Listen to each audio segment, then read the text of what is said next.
So what happened was, in 2010, the FDA approves a reformulation of OxyContin, and they strengthened their anti-tampering mechanism. In response to the increase in medical emergencies and overdose deaths due to opioid use in the Burlington area, the Burlington Police Department and Burlington High School held a well-attended educational forum with expert speakers and a mock teenage bedroom with drugs and alcohol hiding in plain sight. Event organizer, Detective Paul Callahan of the Burlington Police Department. We're expecting to educate people just on the general problem with the opiates, from the diversion of pharmaceuticals to heroin and how that transition happens, and then also the current state of fentanyl and how that has developed and why that has developed like it has, and just hoping to educate people on the issues. And so, we feel that knowledge is power, and if you know what the problem is, then you can help try to fight it. One key speaker was DEA Special Agent Todd Prow, who discussed opioid trends and abuses. Along with him, Burlington Detective Paul Glazier spoke on Narcan. Nasal naloxone is the actual name for it, but the street name would be Narcan. Narcan would be an opiate blocker, which would reverse the effects of an opiate, such as heroin, Percocet, Vicodin, and so forth. In Burlington now, every officer has been trained and certified to administer nasal naloxone. We have 2 dosage units in each cruiser, and we have 24 marked and unmarked cruisers in Burlington. And in every cruiser, there's a medical bag, and in every medical bag, there's at least 2 dosage units.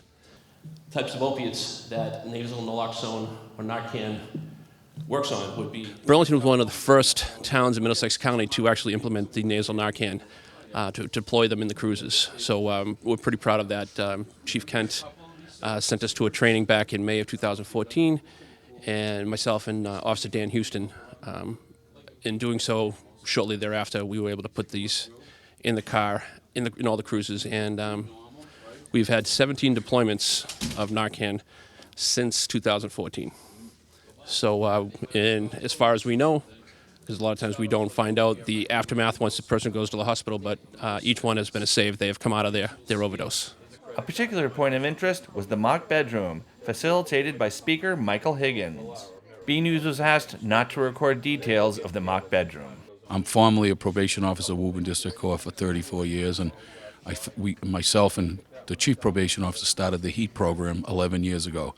That's HEAT, for Heroin Education Awareness Task Force. It was based out of the 7 cities and towns, got together with their police chiefs back in 2005 to figure out what was going on with the increased opiate use. This is what we call the in plain sight bedroom. It's pretty much stuff you can find in a bedroom, in a kid's bedroom. We try to not make it too neat because some people are neat freaks, some aren't. So it pretty much shows you a lot of situations that look in plain sight, but what they actually are. What they'll be is hides, mostly for dope and things like that. The thing is, if a parent sees something, look into it. That's our philosophy. If it looks wrong, it probably is wrong. With town officials looking on and the information literature being grabbed up, the seminar commenced with some somber, sensible, and sometimes disturbing information. Sold for $4.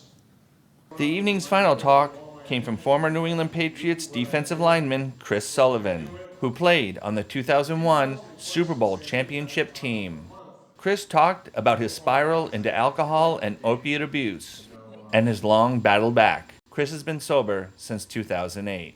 I went from someone with all these goals and aspirations to someone that had none. I had 0. Many times, Chris reiterated how he dislikes public speaking. I do not like public speaking. I do not like being up here. I asked him why he does it. You know what's funny? When my addiction was at its worst, people were there to help me. People went out of their way to help me. And I've been taught through my recovery to give back.